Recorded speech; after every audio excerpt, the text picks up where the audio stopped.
এই রান্নাটা এত টেস্টি হয় যে আপনি অর্ধেক ভাত এটা দিয়ে খেয়ে ফেলবেন। বেশ কিছু সহজলভ্য বা সহজে পাওয়া যায় এমন জিনিস দিয়েই বানাবো এই দারুণ পদটি। তো আর কথা না বাড়িয়ে সরাসরি রান্নায় প্রবেশ করি। একটা মাঝারি সাইজের বেগুন ছোট ছোট সাইজে কেটে নিলাম। একটা পেঁয়াজ যথাসম্ভব ছোট ছোট করে কেটে রাখলাম। এরপর 250 গ্রাম চিংড়ি মাছ এর খোলা ছাড়িয়ে পরিষ্কার করে রেখে দিলাম। একটা মিক্সিং জারে 3 চামচ পোস্ত দিলাম হাফ চামচ কালো সর্ষে, হাফ চামচ সাদা সর্ষে আর একটা কাঁচা লঙ্কা দিয়ে পেস্ট বানিয়ে রাখলাম। একটা ফ্রাইং প্যান গরম করে তাতে সর্ষের তেল দিলাম।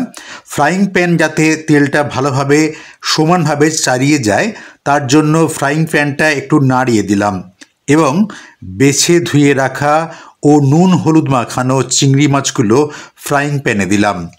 চিংড়ি মাছগুলোর এক পিঠ একটু কালার চেঞ্জ হতেই মাছগুলোকে উল্টে দিয়ে অপর পিঠটাও ভেজে নিলাম। চিংড়িগুলোকে খুব বেশি ভালো করে ভাজা যাবে না, কারণ বেশি ভাজলে ছিবড়ে ছিবড়ে ভাব এসে যাবে। চিংড়িগুলো ভেজে তুলে রাখলাম। এবার ছোট ছোট করে কেটে রাখা বেগুনের টুকরোগুলো ফ্রাইং প্যানে দিলাম এবং খুন্তি দিয়ে নাড়াচাড়া করতে লাগলাম। এটা কিন্তু ডিপ ফ্রাই হবে না, হালকা ফ্রাই হবে, তাই অল্প একটু সর্ষের তেল দিলাম। আবারও খানিকক্ষণ নাড়াচাড়া করে বেগুনগুলো একটা পাত্রে তুলে রাখলাম। এই পাত্রেই ভেজে রাখা চিংড়িগুলোকেও দিলাম। আগেই কেটে রাখা পেঁয়াজ কুঁচোগুলো দিলাম। লাউ পাতা এবং লাউয়ের কিছু কচি ডগা ভালো করে ধুয়ে কুচিয়ে দিয়ে দিলাম। সর্ষে পোস্ত কাঁচা লঙ্কা বাটাটাও ঢেলে দিলাম এতে। খানিকটা কাঁচা সর্ষের তেল ছড়িয়ে দিলাম কিছুটা পরিমাণে নুন। এবারে সব কিছু ভালো করে হাতে করে মিশিয়ে নিলাম।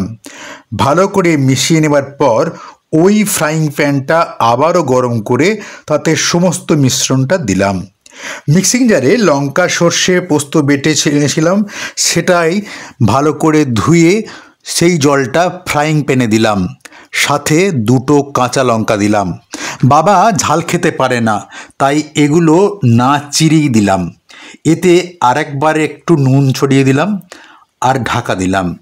মিনিট 5 বাদে ঢাকা খুলে সমস্তটা খুন্তি দিয়ে বেশ ভালো করে নাড়াচাড়া করে আবারও ঢাকা দিলাম। মিনিট 3 বাদে ঢাকা খুলে সর্ষের তেল ছড়িয়ে দিলাম আর গ্যাসের ফ্লেমটা বন্ধ করে সর্ষের তেলের সাথে সবটা মিশিয়ে নিলাম ভালো করে এবং গরম গরম ভাতের সাথে নিয়ে নিলাম। 2টো কাঁচা লঙ্কা দিয়েছিলাম, তার মধ্যে একটা আমি নিয়ে ভালো করে চটকে নিলাম আর ভাতের সাথে মাখিয়ে খেতে লাগলাম। যা খেতে হয়েছে কি বলবো, দুরন্ত টেস্ট। আপনারাও বাড়িতে বানিয়ে খান, প্রেমে পড়ে যাবেন এই দারুণ খাবারটার।